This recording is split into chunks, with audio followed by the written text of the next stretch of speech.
All right, now. What do you guys think will be Oh, go ahead. You got a topic? I was gonna say I'd like to give a brief moment for the viewers to chime in.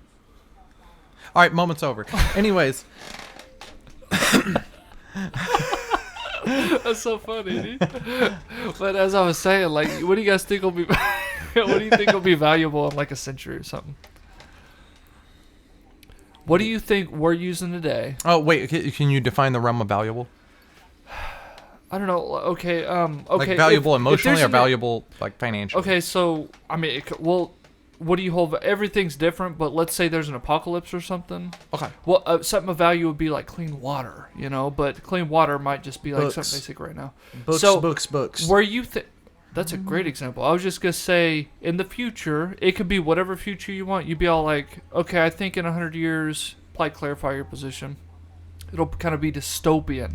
So, if you're constantly being surveillance when you're walking down the street, or all these electronics you're on, something valuable will be maybe like a typewriter because they can't, they can't get in that typewriter, or something like instead of shooting a text, you send someone to send a message, A carrier pigeon. A carrier, yeah.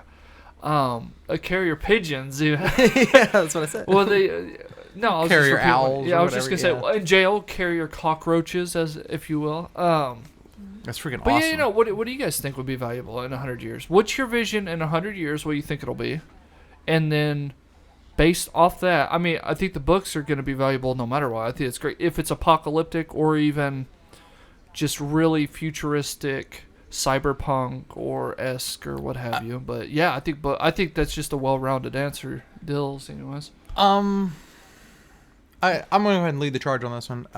You What already I think answered. in 100 years, I think in 100 years that the world is going to be way more tech influenced than it already is. I don't believe you. I To be feel the exact it's like I feel it's going to arrive there, and what I think would be valuable around that time, in my opinion, is what we consider tech now, the archaic form of the tech, compared to what's going to be available 100 years from now. What do you think, though? It's kind of just like a common transition I've already seen through most of everything, like Cover your mouth while you talk. something that Do not get closer. Just don't. something that you both suck. Shut up. Anyways, just let me move. But no, when you think about like things like, for instance, VCRs or DVD players and stuff like that, they hold a different value now than they did then. And the reason why is because that was a form of technology in which you can experience a medium that wasn't tampered with after produced. Where now with a lot of our content, especially like streaming, even like streaming a movie or whatever, that is subject to change now. At any point they can change what they want because they control what medium you're watching Or what you have. I was just gonna say, it's just gonna take a second so you can pop in. I think it's valuable because like once you lose your internet, I've always collected DVDs since I grew up. So like every time we lose the internet, it's not a problem for us because it just pop a movie in or something, and we can still have it. I have a lot of stuff that is okay, or that works without depending on internet. Yeah, without depending on a curator. Sometimes even electricity, but yeah. Well, okay, I like your point, but I like your point for a different reason than you liked. Okay. More for the reverse engineering aspect of it. Take a microchip of today's standards. You will never be able to replicate that or understand it to its meaningful capacity or be able to manufacture it. But if you have like you said, a VCR, those switchboards, those circuit boards and stuff, they're easily understandable enough that you could reproduce something like that.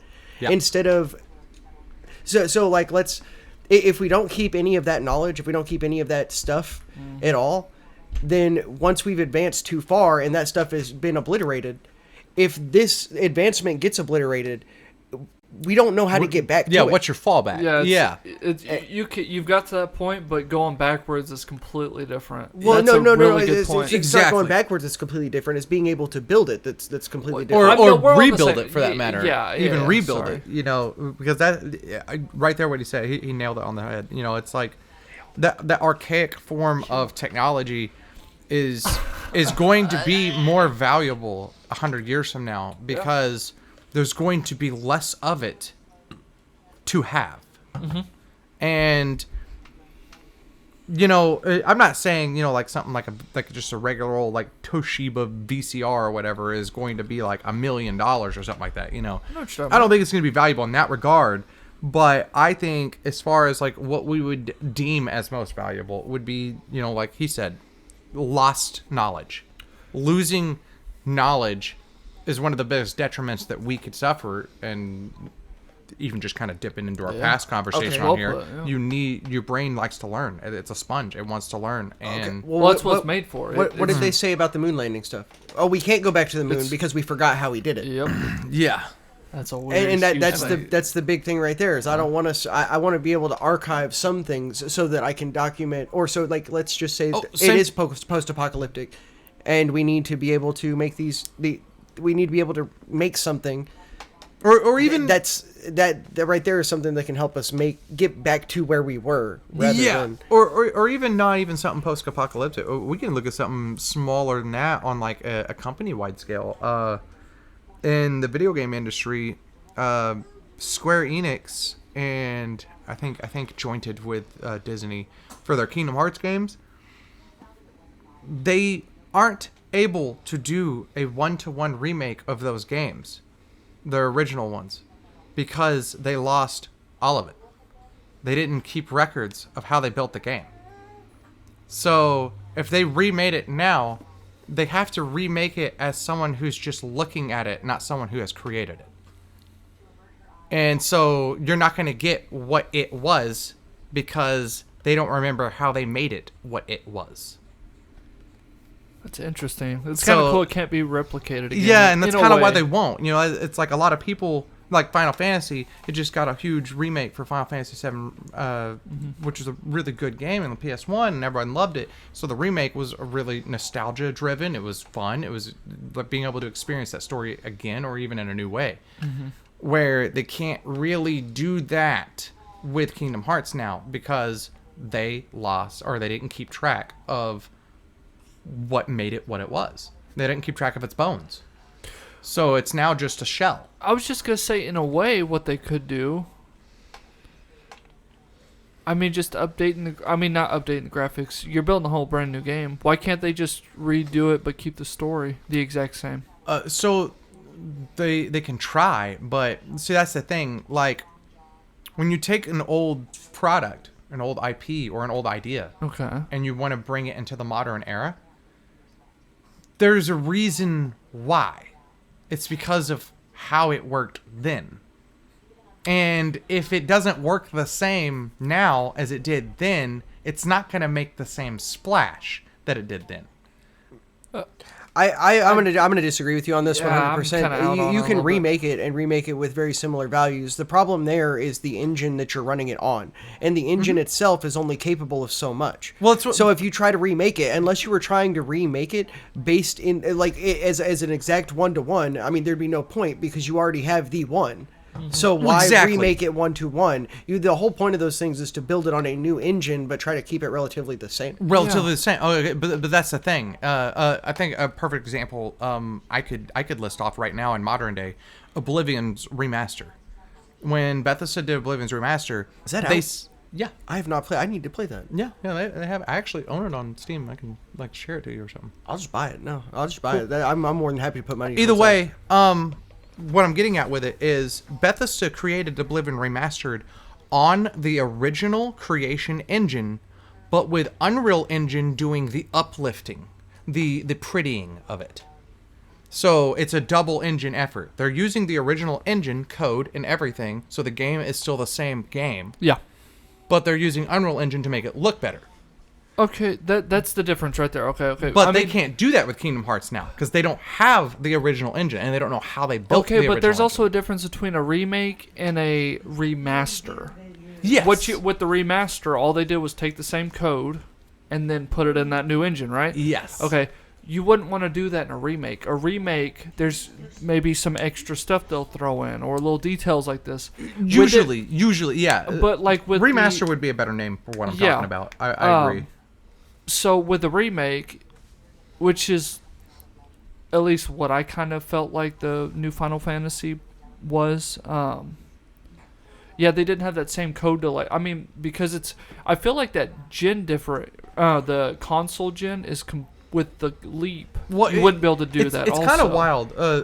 To help explain this, so what I'm getting at by like they lost all of what they did when they created it. Yeah. I mean, they literally were buying from fans the game that they sold to try to learn how to make that game again. Well, that's what I was saying. Like, if someone just goes back and replays it, you can get all the details you need. Now, code-wise, well, yeah, as I it's say, more kind of. It's more complicated. I can as a matter of acknowledge it. fact, in one of the attempts that they made at trying to bring, what was it Sora? That's the name of the character from Kingdom Hearts. That's the main character. I know very little about Kingdom Hearts. Okay. I think it's something like that. When they were designing Sora, there was a lot of design changes in his character because they didn't remember how they made his character. Okay. I mean, that's okay, So too. like the color of his outfit, how the outfit looked, drastically different from the first experience. Because they didn't know how they did it the first time. Okay, well... They didn't have it in the backlogs. If you're talking about a color change, I mean, you can literally just go look at the original game. That's my point. and then You just play the same. Yeah, no, exactly. I mean, that makes sense in that aspect. But when you're a giant multi-million-dollar company and you're trying to keep up the hype or success of a certain franchise, and in that franchise you don't have that material in your company to just work off, you now have to consider: do we buy the games back and then try to recreate it, or do we just keep pushing on and leave the old in the past? What do you mean recreate? So the company, I'm confused by that as well. Here's a good example too. Like, let's bring it back to root. I think this is where we're getting lost. Yeah, okay, yeah. so the root of the conversation is: what do we think is going to be value 100 years from now? And a we're lot. way back there, yeah. Oh, exactly. Well, I'm on this topic of Kingdom Hearts Remaster now. I'm trying to understand what you mean. We were talking about archaic technology and stuff like that, and okay, things but being lost and not being able to reproduce that. You know, like the microchips, like you mentioned. So when you lose the ability to recreate it as it was, or what was capable of being recreated, then as we push forward, and if we ever needed to again, it's kind of hard. I see what you're talking about. The problem is, like, you made a brand new topic, and I was more focused on that compared to the original. The topic was a side strand. You were I'm right. sorry. No, you're fine. I was with Dill on this one. I was really focused on like Kingdom Hearts, like in that it's like its own bubble. Like I now, said, you know? gamer wise, like consumer wise, I'm in the same boat as both of you. Oh. I'm like, buy the shit, remake it, Yeah. you can do it. You know, but like, and that's why I was talking about, you know, not even talking about Apocalypse, but bringing it down to a smaller scale, like just a company's just success. video games. Well, here, how about this? Okay, there's also theory. Have you guys heard these theories of like there's been multiple civilizations who've lived in the past, but they keep getting wiped out. We keep restarting as a species. Yeah, I've heard that. That's like Atlantis. There's and stuff nothing like that. new. Yeah, stuff like that. Okay, let's say they get even high-tech civilizations more than us, apparently. I'm sure they had their version of a phone, you know, in some way capacity in that civilization. I believe. Now, it might not be the same as what we consider or what we would call a phone, but it's still the point of it. You know what I mean? Yes. Well, like we came to that conclusion eventually. The point as was, a society. because the point was over a long distance, I need you to know to do something. Exactly. But how they got there. Well, that right there is exactly it. Like you said, there were other civilizations before us. They had their own similar things as us, but they got destroyed or whatever, and they couldn't just go right back to that technology because they don't remember how they did it. They don't remember. They focused any of that more stuff. on going forward than they did on retaining what was. Well, no. By the what got 'em time the there. time you do your research and development enough in that regard, your Vatican archives. Ooh, those gonna get us offed.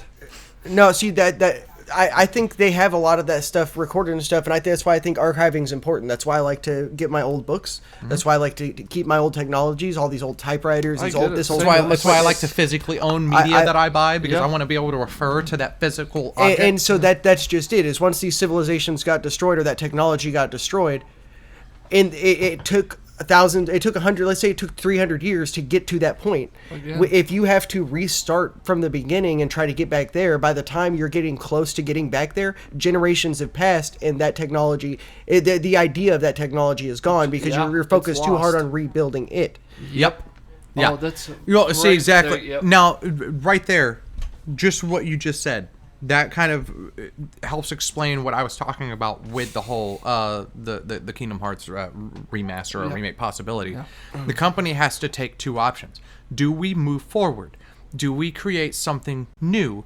Or do we try to cash in on what made this well, as good as it nostalgia. is? Right in there lies the problem, because they're obviously not trying to move forward and make something new. They're trying to go back and recreate something else, and they don't have the reason to. They actually are moving forward. They did choose to move forward. Well, not if they're remaking something that has been made. They're not. It's unconfirmed that they are. It's completely unconfirmed that they are actually making something with it. They supposedly have I bought thought up they got the games character to, wrong and everything. Yeah, like I said, they used. No, that was something that's already come out. Oh, okay. You know, as they pushed forward, they had to just create a design for him. So they did. Yeah. Because they didn't have a design to reference. Well, they shouldn't need to reference. It's their stuff. Yeah. But they didn't keep. They Well, didn't keep that data. Yeah, they well, didn't then- keep that. then don't they didn't try to keep- remake the game. They didn't keep Yeah. their blueprint. You know, Well, that's what here- I'm saying. They didn't keep their blueprint. So when it comes down, you know, if you're sitting there, what is Sora like? You know, how is Sora like in the first game? You know, and for the company, you know, they're not booting up the first game onto a PlayStation 1 and playing it and figuring it out. They are going through their files, going through their understandings, going through what they have, and they had none of it. Okay. They were very accustomed to, especially in the 90s, everything they made, they just threw it out because they didn't even think it was going to be big. Sure. Well, here's there and that. Okay, so what you do, if you ain't got the files no more, what's your next option? You just Your next option, your next plug in the option game. is either you have to. it's either learn from the old to make something again, Yeah. like the old, Mhm. or push forward to the new. Exactly. Yeah. Yeah. So I mean, And- they don't Well, they don't not have options. if that Well, makes sense. it's kind of weird given the current time frame, the current market of gaming, for instance, Okay. because you know you look at a company like Capcom, who has just went and remade like 3 or 4 of their old Resident Evil games, and they have sold amazingly well. They have done amazingly that well. franchise is like booming. They had so much to work with. They had so much of the old DNA there It's true. to keep it going and to make it more than what it was Yeah. or what they could then. Yeah. Kingdom Hearts doesn't have that advantage. I don't think so. So when it comes don't to the think gaming so. market, their new has to be as good or better than the old. Where Capcom can make new that is the same way, but also can make something from the old just as good. Maybe I'm just not connecting with you, right? I'm just not big on remakes. I'm not big on remakes. You've already made the game. The game is made. I feel like these companies are just that's their scapegoat now. Is instead of making something new or making something better, they're just trying to capitalize on what was already successful. That's very true. And so, because it's basically the same story. Now, in Resident Evil 9, they did make a difference there because that city did get quote unquote nuked. Oh, well, see- but they changed it to a thermobaric bomb. Well, that's what I was saying. Which makes sense as to why the place isn't 100% destroyed. Capcom was actually really smart. So with when they came out with Resident Evil 6, Resident Evil 6 was a flop of a game for them. It did not sell well. A lot of the fans were kind of like, what was this mess? I played it. I enjoyed it as a game, but I can't say it. I would never tell you that's my favorite Resident Evil game. Yeah. And so when they basically had to go back to the drawing board. They were like, okay, that game was a sham. What do we do to re-earn the faith of our consumers? And they came out with Resident Evil 7. Resident Evil 7 was a drastic change from everything Resident Evil that we've known to this point. Everything Resident Evil was tank control overhead. This went to first-person survival horror. Wasn't that Village? Yeah. that was No. It was the one. Yeah. You're right. No. No, it was the one right before Village. It was just called okay. 7. Village rules. That Biohazard. had that big old zombie lady. Yeah, but Village Yeah. Village Yeah, took dude. off of that exact DNA. 100% took off of 7's DNA. Oh, okay. Because All right. 7 was kind of like a return to form. What made Okay. Capcom so popular with the Resident Evil franchise was the horror element. And when you had those tank controls back in the day, that was how they conveyed your horror. You couldn't see behind your character. So it made you weird when you heard a noise behind you and you couldn't see it. You had to turn to see it. You know? They had to change that formula because everything after Resident Evil 4 got very action heavy. So 5 got even more action. 6 got an abysmal amount of action in it. And it took away all of the horror. You didn't feel like you were playing a horror game anymore. You were playing kind of like Like a a hack and weird slash almost. Call of Duty. Yeah. Ew. Yeah. Okay, so right It there. had lost its DNA. So right there. good to 6 experiment, sucked. though, So people. what did they do? They adjusted the formula and made something new Yeah, and so instead of going back and just remaking a bunch of random crap. exactly, and well, I mean, but they the still- crazy but they did, Yeah, but I they was about did to it say. in a smart way. So they made the new with 7, and then they made their first remake, Resident Evil 2 remake. But when they did the remakes, they didn't do the remakes like, oh, this is the same game, enjoy it again. You know, they kept what was that game, but then they added elements and story elements that helped further bind the rest of the series together. And then when they came out with Resident Evil 8 and Resident Evil 9, everything was cohesive because in those two games you've experienced now even through the remakes. You kind of understand now where it's going. You understand where the characters are connected, why they're there. Where it was kind of spotty after Resident Evil 3 because Resident Evil 4 you went with Leon, who was a returner from Resident Evil 2. He's now this kind of like government agent now. And you're like, oh, okay, well, he's gotten more familiar with it. He was the guy that got out of Raccoon City, so you're thinking, he's badass now. He's figured some shit out. He's kind of like the head honcho there. And then you get to 5, and you find out Chris from Resident Evil 1 is partnered with this girl, Sheva, and is searching after who is his old partner from Resident Evil 1, Jill, who got kidnapped by Wesker. And there was, like I said, there's a lot scattered here. And with all the action, a lot got lost because there was less dialogue now and more action. Where when they went back and did the remakes of 2, 3, and 4, they took what was fun about the action and then added all of the old DNA on top of it to where it was like, okay, it doesn't feel like an old PlayStation 1 game. You know, it plays like a modern game. So basically, unless you've been a Resident Evil person from the start, these changes mean absolutely zero. No, they mean a lot. Well, yeah, so if you wanted to follow Resident Evil from the original franchise to where it technically ended before the reboot, which was Resident Evil 6, you could still do that.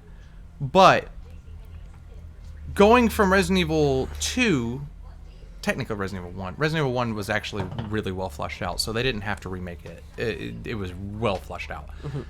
Resident Evil 2 and 3 got a little bit more to help keep the consistency of what is this overarching story. What consistency? Okay, so basically they're just remaking all the games now and fixing plot holes and modernizing them. Yes, In a way, but also- here, but hold on. also still making new games because Yeah, Resident Evil yeah. 7, 8, and 9 Well, yeah. were all new additions. 9 just dropped, but also so we don't get too deep. It's very important to get all lore. I do agree. Sorry, I've been laughing because I'm already forgot about the original point. That's how new we are. No, you're good. I was just gonna say with the The remakes. original point was the technology. The original point. What was going to be the most valuable 100 years from now? Exactly. Yeah.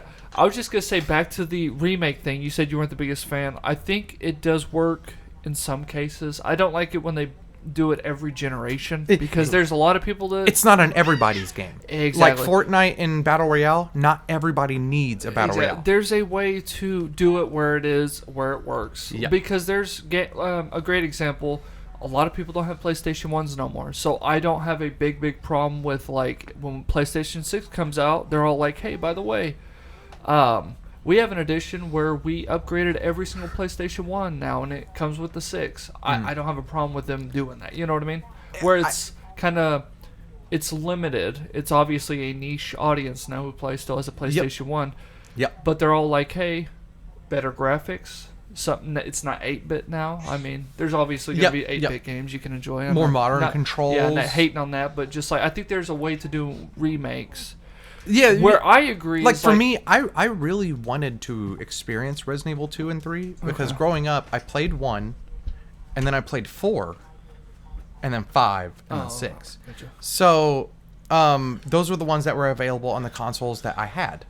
And, you know, being older now, I'm like, man, I want to go through Resident Evil 2 and 3, but I don't want to play a PlayStation 1 game. I know how they play. I know it's rough, and I'm going to get more bored trying to play the game than I am trying to experience the game. Yeah. So having the remake as an option was such a great route where, yes, some diehard fan out there is probably going to tell me about the random fucking writing on the wall on chapter 4 that I didn't that they removed. I think that is small conjecture. That's something that, like, doesn't make or break the game for me. Whether or not I saw whatever that guy saw. Yeah. I do like little details in games. Yeah, I think it's fun. And I think there's still details just in different places now. Yeah, exactly. Yeah. But going through the remake allowed me a modern, more, not simple, but, like, easy to pick up convenient way to experience that story I couldn't experience before. Mm-hmm. And like I said, I do think remakes and remasters are good, but it is not an everyman's game.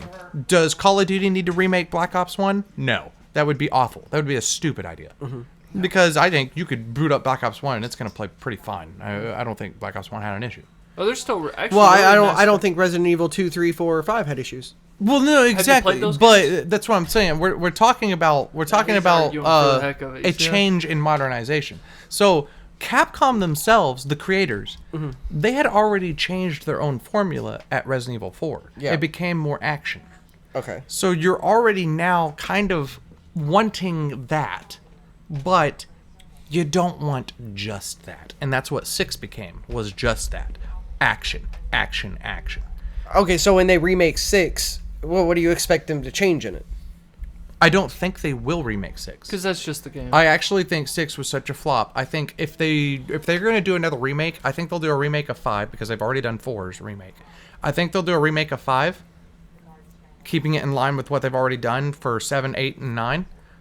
And I think when it comes to 6, I think if they were going to do it, they are literally going to redo the whole thing. So I've never played a Resident Evil game through and through. I've played tiny smidgens, here's and there's. So a lot of this doesn't make any sense to me at all. No, I get that. I have no. I get your premises, I get your ideas, but at the same time, I don't like when you say this one's not action heavy, this one's action. I don't know the difference. In action and not action. Here to meet you guys in the middle. This goes for movies also. We need to start remaking, like the flops. That's what we need to remake. Movies that are terrible or bad adaptations. I've been talking about this for years. I've seen it more now on social media. Like Sharknado. I mean, I guess a lot of people enjoyed that, but no, like Aragon. That was based on a book series. Dude, that was such a good movie too. I thought it was a good movie. Yeah, but I guess that was one of the worst adaptations. I've heard that. Did you read the books though? No, I hated. That's the difference. I hated reading the books. By the way, I ain't got no problem, but I'm an exception. I'm a bad judge because like I can separate the books from the movies. Yeah. When people, I know a lot of people that are book readers, and I've talked to them. They'll always tell you the book's better. Always. Yeah. But like I always talk to them, and the thing is, I told them, I was like, you guys are glutton for punishments if you guys go to see a movie that's an adaptation. Yeah, that's true. It takes you 11 hours to read this. They have to fit it in an hour and a half, if that movie. Like you're just gonna you're gonna be disappointed. And also, like, this is how I see it. The director and the author are the same thing. The author is just like, this is his creation. The director is all like, okay, this is my creation. Exactly. Yeah. I'm taking all this, and how do I? This like, is how is this? How would mine? I visualize it? Exactly. Yeah. So like every time I talk to book readers, it's just all like, I get the point because there's a lot of stuff that I've read, and I watched the film. But again, I can also acknowledge like I'm not the normal. For me, it's easier to read a book if I've seen the movie for it first.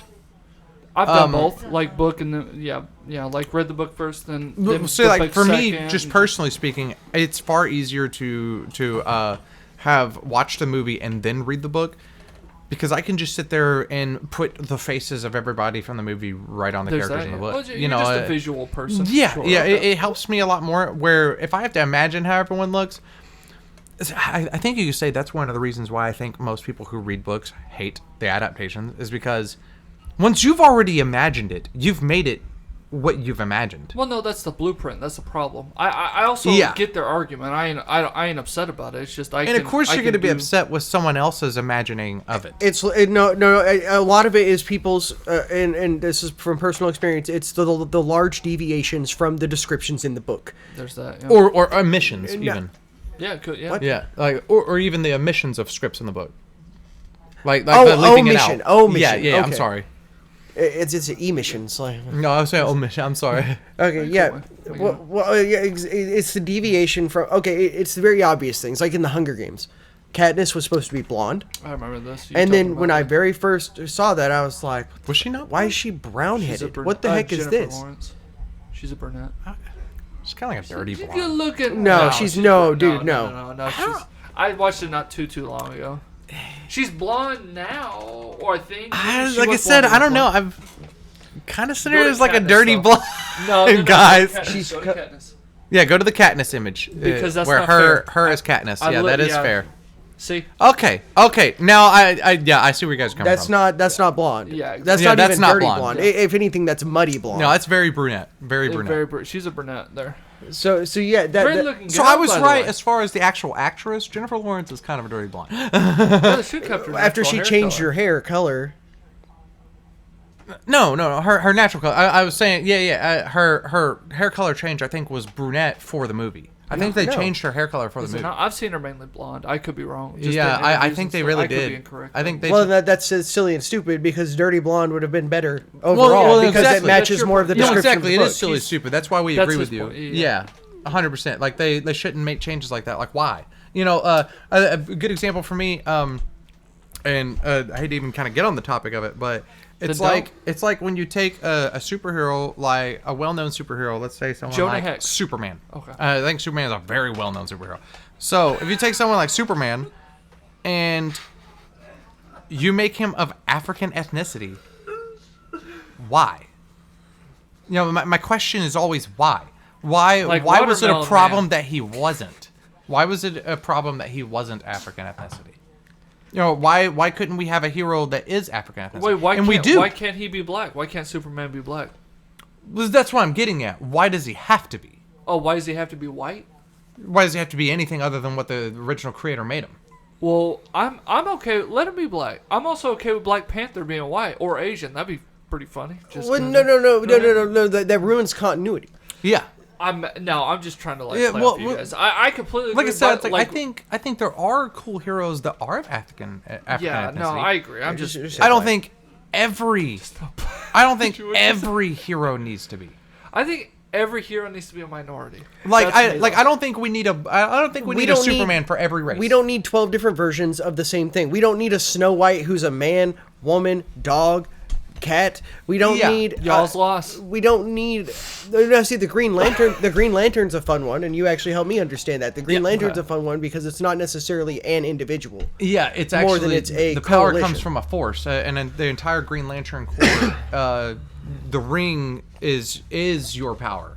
So Okay, that's so what anyone can be the Green Lantern. anyone, Yes. yeah, And so that makes sense, right? Even a minority. But when even a minority. As a matter of fact, But if you make Cinderella a dude to just try to make dudes feel better about a Cinderella story, More like that's stupid. Don't do Cinderella, that. you know. What I'm yeah, saying? no, exactly, yeah, and it's most of the Kyle-rella. comments or most of the direction that I'm was fed good. That was is good. that people wanted it that way because it gives them someone to look up to in that same light or Well, whatever. no, it's the well, no, you're right. Sorry, Yeah. to play off it, not go Yeah, against. It's yeah. the whole. I can't enjoy this unless I see myself in it.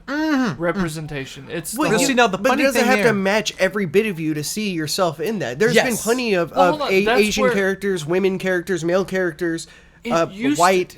that I've seen myself in, and it doesn't. I don't look Well, at it man, and go, we used to- it's surface level. Yeah, exactly. We used to be at least okay. I can't speak for everyone. I apologize, but it used to be there were certain traits I would look up to. It had nothing to do ever with so John surface Stewart. level stuff. John Stewart. He was the Black Green Lantern. He No. He's a late night host. He's yeah, right. But that Late was Lantern. that was the Black Green Lantern, and for me growing up, I thought he was awesome. I mean, I just thought he was a cool person. You have to say that now. I get it. No, 100%. Like he was before getting his the ring and being able to be a part of the Green Lantern Corps, he was a part of the Marine Corps. So he already understood teamwork, working together, going through trials, going through hardships, and all that. And you know, the power of the Green Lantern ring is the power of will. Your powers increase with the power of your will. So if you have more will in something, you're stronger in that. Stronger. Okay. And That's interesting. that each one of the lantern rings represent a different thing. So it's like you have the Red Lantern Corps. Most of them were about rage. So your rage is what fueled your power. And fear, the yellow rings, that was one of the things. Fear was usually the big enemy of the Green Lantern because fear will affect your will more than anything Kind else. of anyone's kryptonite. Fear. Well, I think this is a good time to hear from our sponsors. Yes. Artificial News. Thank you. I was trying to think of a new one real fast. Thank you so much for sponsoring us. Slim Jimmy Bim Jimmies.